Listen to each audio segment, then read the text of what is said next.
بارگاہ رسالت میں آپ صلی اللہ علیہ وسلم میں درود پاک کا ہدیہ پیش کریں۔ اللہم صلی علی سیدنا و مولانا محمد معدن الجود والکرم وآلہ واصحابہ الکرام وابنہ الکریم وبارک وسلم صلاة دائمة سرمدا ابدا۔ الحال جو حالات ہیں ابھی پوری دنیا جس کی طرف آج متوجہ ہے وہ ترکی اور سیریا وغیرہ کے ملک شام کے زلزلے بہت بڑی تباہیاں لا چکے ہیں۔ وہ زلزلے جو اعداد و شمار پیش کیے جاتے ہیں گورنمنٹ کی طرف سے وہ ایک محدود انداز میں ہوتا ہے، اور نہ جانے اس ملبے کے اندر ابھی کتنی لاشیں دبی ہوں گی، کتنے لوگ زخمی ہو کر اپنی زندگیوں سے ہاتھ دھو چکے ہوں گے۔ کوئی سوچتا بھی نہیں، کسی کو معلوم بھی نہیں ہوتا کہ کب زمین پھٹ جاتی ہے اور کب بڑی بڑی عمارتیں زمین میں نیچے آ جاتی ہیں۔ یہ کیوں آتے ہیں زلزلے؟ اسی پر میں تھوڑی سی بات آپ کے سامنے رکھتا ہوں۔ وہی آیت میں نے آپ کے سامنے پڑھی 21ویں پارے کی۔ اللہ فرماتا ہے زمین میں فساد ظاہر ہو جائے گا۔ کب؟ بما کسبت ایدی الناس، لوگوں کے ہاتھوں کی کمائی کی وجہ سے۔ اور کیوں زلزلے دیتا ہے رب تعالیٰ؟ لیذیقہم بعض الذی عملوا، اللہ فرماتا تاکہ وہ جو کچھ کر چکے ان کو کچھ چکھا دوں۔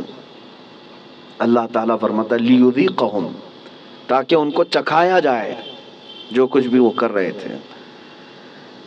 محدثین بھی اسی بات پر اتفاق کرتے ہیں۔ میرے آقا صلی اللہ تعالیٰ علیہ وسلم نے بھی ارشاد فرمایا زمین میں زلزلوں کا آنا، طوفان کا آنا، سیلاب کا آنا، یہ اللہ کے عذاب کی نشانیاں ہیں۔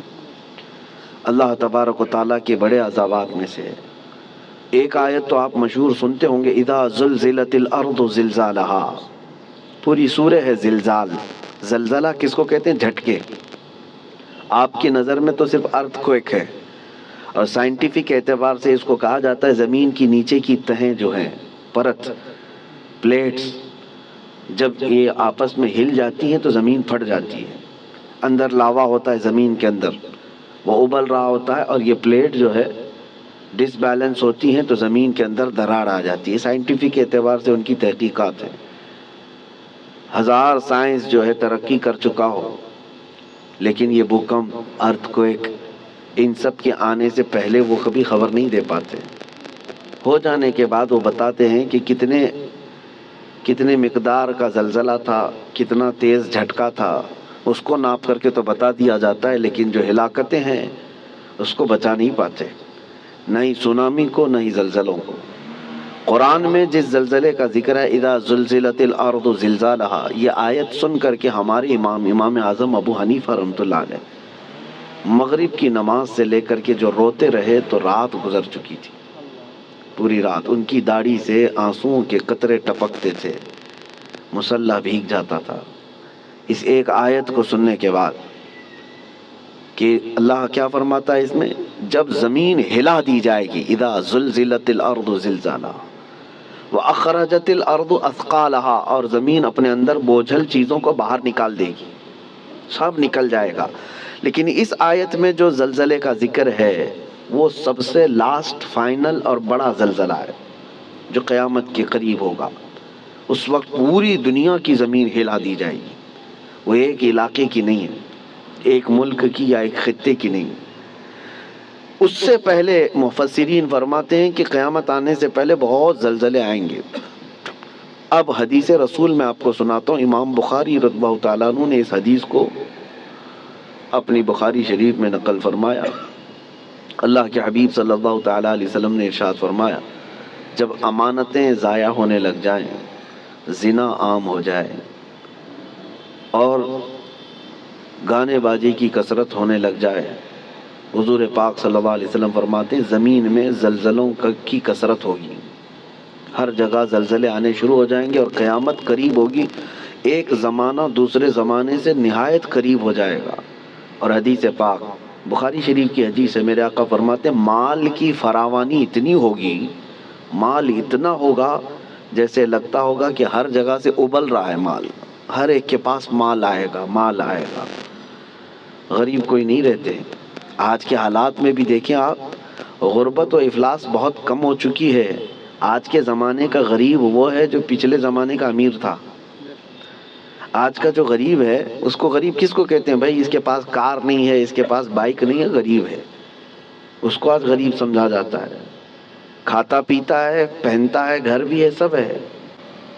غربت اس طرح کی نہیں رہے گی، مال کی فراوانی ہوگی، یہاں تک کہ حضور پاک صلی اللہ علیہ وسلم فرماتے ہیں دریائے فرات سے سونے کا پہاڑ ظاہر ہوگا، اگر تم زندہ رہے تو اس میں سے ایک پائی بھی لینے کی کوشش مت کرنا، حضور نے فرمایا، اس لیے کہ اس کے حصول کے لیے لوگ ایسے لڑیں گے کہ 100 لوگ اگر اس مال کو، سونے کو لینے جائیں گے، 99 قتل ہو جائیں گے، ایک بچے گا، مر جائیں گے سب۔ اور اسی حدیث پاک میں جو میں نے کہا زلزلے والی، اسی میں اللہ کے حبیب صلی اللہ علیہ وسلم نے فرمایا حرج بڑھ جائے گا، حرج بڑھ جائے گا۔ تو صحابہ نے پوچھا کہ حرج کیا ہے میرے آقا؟ حضور پاک صلی اللہ علیہ وسلم فرماتے ہیں ایک دوسرے کا قتل کثرت سے ہوگا۔ تو اس زمانے میں ہم آ چکے میرے عزیزو، زمینیں جب ہلا دی جاتی ہیں پڑوس کی، خوف سے ہمارا دل ہل جانا چاہیے۔ حضرت عمر ابن عبدالعزیز رضی اللہ تعالیٰ عنہ 5ویں خلیفہ راشد ہیں، ان کے زمانے میں کسی ملک میں زلزلہ آیا، زمین ہل گئی، تو وہاں کے جو گورنر تھے، وہاں کے جو ذمہ دار تھے، حاکم تھے، ان کے نام پر حضرت عمر ابن عبدالعزیز نے فوراً خط جاری کیا کہ جیسے ہی زلزلہ آیا، حالانکہ وہ زمانہ عمر ابن عبدالعزیز کا تھا، عدل و انصاف کا زمانہ، ان کے زمانے میں جس جگہ پر زلزلہ آیا تھا اس جگہ انہوں نے اتنا ٹائٹ کر دیا، کورونا میں جیسے کوارنٹائن وغیرہ کے معاملات تھے، ایسے حضرت عمر ابن عبدالعزیز نے سارے لوگوں کو ٹائٹ کر دیا، کہا اس پورے خطے کے لوگ کثرت سے استغفار کریں، سب استغفار میں مشغول ہو جائیں، کوئی ایک بندہ بھی نہ رہے۔ اور پھر وہاں کے حاکموں کو اور وہاں کے جو گورنر تھے ان کو خط لکھا کہ جتنا تمہارے پاس ہے سب کا سب صدقہ کر دو، خیرات کر دو، الصدقۃ تطفئ البلایا، میرے آقا صلی اللہ علیہ وسلم نے فرمایا صدقہ بلاؤں کو ٹال لیتا ہے، تمہارے پاس جو ہے وہ صدقہ کر دو، اس لیے کہ اللہ کا غضب تمہارے ہاں آیا ہے، اللہ کا عذاب تمہارے شہر میں آیا ہے، زلزلہ آیا ہے۔ تو سارے لوگوں پر آپ نے لازم کر دیا تھا کہ استغفار میں مشغول ہو جائیں اور صدقہ و خیرات کثرت سے کرنے لگ جائیں۔ عزیزان گرامی وقار، اور ابھی 3 اور بڑے زلزلے آنے والے ہیں جس کی بشارت میرے آقا صلی اللہ علیہ وسلم نے فرمایا عرب کی سرزمین پر آئے گا، مشرق میں اور مغرب میں، یعنی ایک ایسٹ میں، ایک ویسٹ میں، اور ایک عرب کی سرزمین۔ ایک قیامت سے پہلے 3 بہت بڑے زلزلے آنے والے ہیں جس میں لاکھوں لوگ دھنس جائیں گے، زمین اتنی تیز پھٹے گی کہ ہزاروں کی نہیں لاکھوں کی تعداد اس میں زمین میں چلی جائے گی۔ مشرق میں ہم لوگ بھی آتے ہیں، ویسٹرن میں دوسری کنٹریز ہیں، آپ کو پتہ یورپ وغیرہ، اور عرب ہے۔ اور ان زلزلوں کے متعلق جو فرمایا گیا وہ قیامت سے قریب آنے والے ہیں، وہ بڑی نشانیوں میں سے ہیں۔ اور ان عذابات میں جو گرفتار ہو گئے، اللہ کی پناہ، اللہ کی پناہ، کوئی دنیا کی طاقت انہیں نہیں بچا پاتی، کوئی دنیا کی طاقت انہیں روک نہیں سکتی۔ اسی لیے آج میں یہ میسج دینا چاہ رہا تھا کہ کثرت سے استغفار میں لگ جائیں، جتنا زیادہ ہو سکے، صرف اپنے لیے نہیں، اپنے بھائیوں کے لیے۔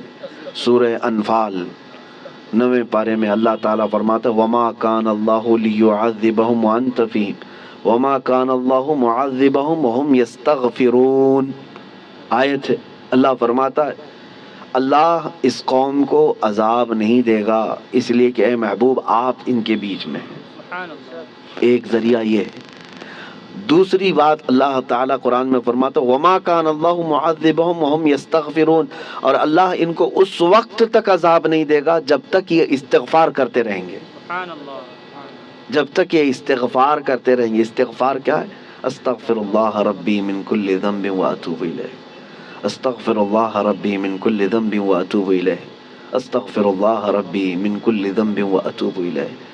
میرے عزیزو، کثرت سے استغفار کرو۔ اور اسی کو میں نے بہت پہلے کورونا کی جب ابتدائی حالات تھے اس وقت میں نے ایک اپنے چھوٹے سے میسج میں بیان میں نشر کیا تھا کہ اللہ کے حبیب صلی اللہ تعالیٰ علیہ وسلم نے ارشاد فرمایا کہ یہ عذاب الہی کی نشانیاں ہیں، استغفار کرو، اور جب تک استغفار کرتے رہو کہ اللہ اس عذاب میں مبتلا نہیں کرے گا۔ آج کہیں کسی پڑوس کے گھر پر آگ لگی ہو تو اس کی چنگاریاں تمہارے گھر کو بھی جلا سکتی ہیں، یہ مت سمجھنا کہ ترکی ہل گیا، ملک شام ہل گیا، یہ تو ہم بہت دور بیٹھے ہیں، زمین تو سب کی جڑی ہوئی ہے، زمین ایک ہی ہے، اور ان زلزلوں کے ساتھ اللہ تعالیٰ پوری دنیا کو یہ عبرت دینا چاہتا ہے۔ اسی لیے توبہ و استغفار کے ذریعے سے اپنے اعمال کی طرف توجہ دیں، اور وہ جو ہزاروں لوگ دھنس گئے ہیں زمینوں کے اندر، ان کے لیے مغفرت کی دعا کریں۔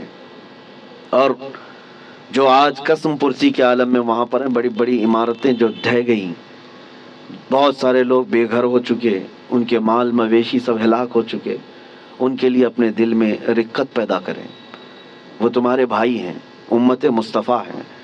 نبی پاک صلی اللہ تعالیٰ علیہ وسلم نے یہی ارشاد فرمایا، مومن وہی ہے کہ جو دوسرے مومن کی تکلیف پر تڑپ جائے۔ مثل المؤمن کمثل جسد اذا اشتكى عضو تداعى له سائر الجسد بالسهر والحمى۔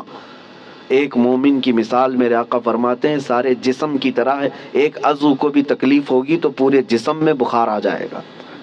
آج ترکی اور سیریا ملک شام کے غم میں ہم شامل ہیں۔ آج ہمیں ان کے لیے استغفار بھی کرنی ہے، ہمیں ان کے لیے دعائیں مغفرت بھی کرنی ہے، ان کے لیے رحم کی بھیک اللہ کی بارگاہ میں مانگنی ہے۔ میرے عزیزو، تنہائی میں اللہ تعالیٰ کی بارگاہ میں روتے گڑ گڑاتے مانگے۔ یقین جانو کہ آج اپنے بھائیوں کے لیے دعا کرو گے تو کل تمہیں کوئی مصیبت آئے تو ساری دنیا تمہارے لیے بھی دعا کرے گی، اور اللہ تعالیٰ دوسرے مومنین کے دلوں میں تمہارے لیے رقت پیدا کرے گا، تمہارے لیے رحم پیدا کرے گا۔ ان غریبوں کے لیے، ان قسم پرسی کے عالم میں موجود لوگوں کے لیے دعا کریں۔ میں آج کی اس محفل میں بس اتنا ہی کہنا چاہتا تھا، اور آیت کریمہ پھر ریپیٹ کرتا ہوں۔ اللہ فرماتا ظہر الفساد فی البر والبحر، فساد ظاہر ہو گیا خشکیوں میں اور سمندروں میں، بما کسبت ایدی الناس، وجہ کیا ہے؟ اس لیے کہ لوگوں کے ہاتھوں کی کمائی ہے، ان کے اپنے برے اعمال ہیں، ان کے گناہ ہیں، ان کے شامت اعمال ہے۔ لیذیقہم بعض الذی عملوا، اور اللہ فرماتا ہے یہ کیوں ان کے اوپر عذابات آئے؟ تاکہ ان کو چکھایا جائے جو کچھ یہ کرتے تھے، اور ان کو چکھانے کے بعد مقصد کیا ہے؟ اللہ فرماتا ہے لعلہم یرجعون، تاکہ وہ دوبارہ لوٹ آئیں، تاکہ وہ اپنی پرانی حالتوں سے توبہ کر کے اچھی حالتوں کی طرف باز آ جائیں۔ اللہ کریم ہم سب کو کہنے سننے سے زیادہ عمل کی توفیق عطا فرمائے۔ اے رب کریم تیرے عذابات سے ہماری حفاظت فرما، ہم تیری آزمائشوں کے قابل نہیں مولا، تیرے امتحان میں اتارے جانے کے قابل نہیں۔ اے رحمان اے رحیم ہم سب کو آئے ہوئے عذابات سے محفوظ فرما دے۔ اے کریم خدا، تیرے رسول نے جو دعا کیا تھا تیرے دربار میں وہی دعا کرتا ہوں۔ اللہم انی اسألک من خیر ما سألک منہ نبیک سیدنا محمد صلی اللہ علیہ وسلم، اللہم انی اعوذ بک من شر ما استعاذک منہ نبیک سیدنا محمد صلی اللہ علیہ وسلم، اللہم ان اردت بعبادک فتنة فاقبضنا غیر مفتونین، فاقبضنا غیر مفتونین، فاقبضنا غیر مفتونین۔ اے اللہ اگر تو نے اپنے بندوں کے آزمائش کا ارادہ کر لیا ہے تو مولا ہمیں بغیر آزمائش کے اس دنیا سے اٹھا لے، ہمیں بغیر فتنوں میں مبتلا کیے تو اپنی بارگاہ میں بلا لے۔ اے اللہ ایمان کی سلامتی اور عزت کی سلامتی کے ساتھ دنیا سے ہمیں رخصتی عطا فرما۔ وصلی اللہ تعالی علی خیر خلق محمد وآلہ واصحابہ اجمعین برحمتک یا ارحم الراحمین۔